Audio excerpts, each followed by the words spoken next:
Something very strange is happening within WWE. So, in case you haven't heard, Sasha Banks and Naomi walked out of Raw last night, or so it's been said. But this is all we know about that situation so far. So, when Raw started last night, there was an announcement for a six-pack challenge to determine the #1 contender for the Raw Women's Championship at Hell in a Cell. And competing in this match would be Sasha Banks, Naomi, Becky Lynch, Asuka, Doudrop, and Nikki ASH.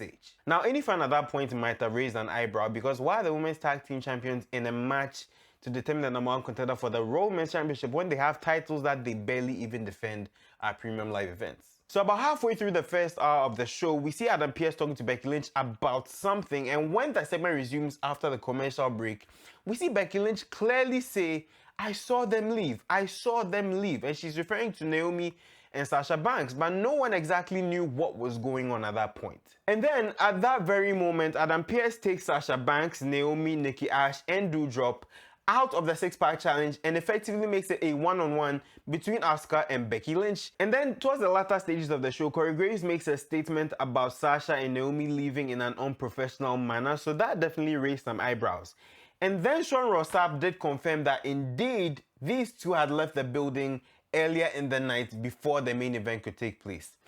And then WWE released an official statement. So what I have in front of me is the official WWE statement on Sasha Banks and Naomi and this whole situation. And we are going to go through it carefully and see if we can find anything of substance. So it reads over here, when Sasha Banks and Naomi arrived at the arena this afternoon, they were informed of their participation in the main event of tonight's Monday Night Raw.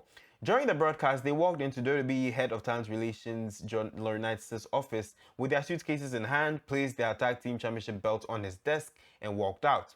They claimed they weren't respected enough as tag team champions, and even though they had 8 hours to rehearse and construct their match, they claimed they were uncomfortable in the ring with two of their opponents, even though they'd had matches with those individuals in the past with no consequence. Monday Night Raw is a scripted live TV show whose characters are expected to perform the requirements of their contracts. We regret we were unable to deliver as advertised tonight's main event.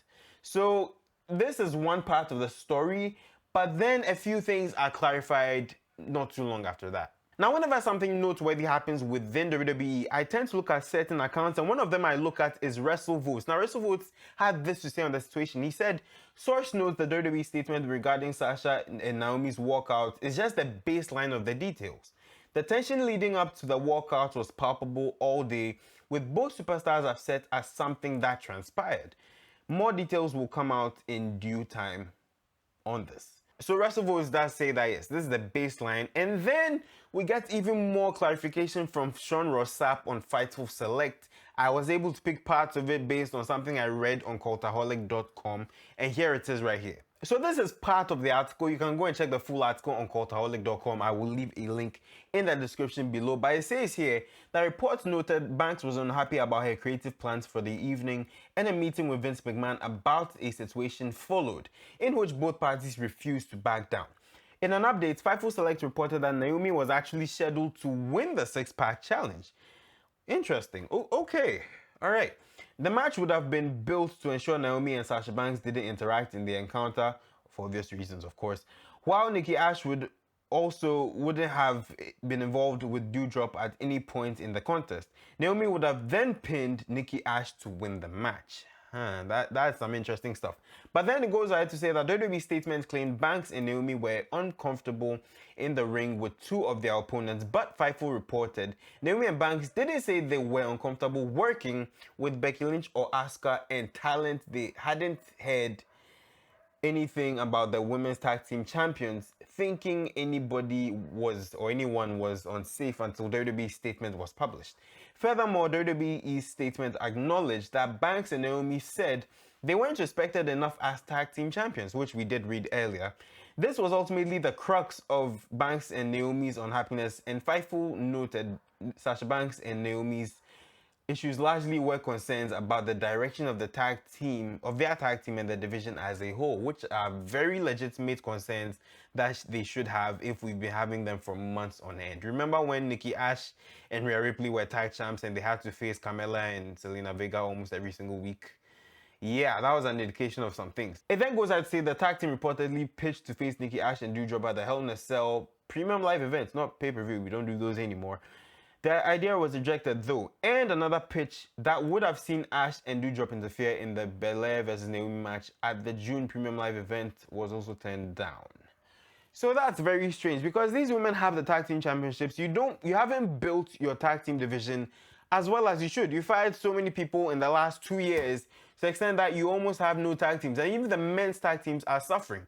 So these are very legitimate concerns that have been brought to the table by Naomi and Sasha Banks, and I kind of side with them, but I don't know what's going to happen. Look, you can cut, slice, and dice it either way. The fact remains, I don't believe that Vince McMahon will be willing to let go of Sasha Banks if she did request for a release. Remember in 2019, she actually did do that after WrestleMania 35, where they lost the championships to the Iconics, I think. My memory is a little fuzzy. But the fact remains that there is something very strange going on. We haven't seen the full story for sure because we need Sasha Banks and Naomi to say something. And if they don't appear on TV, well, who knows what's going to happen. But let's keep an eye on this story and hopefully we can get to the bottom of it. But thanks for watching this video. Post comments down below. Let me know what you think. Subscribe to DMK Wrestling for more content like this. And I will see you in another video. Take care.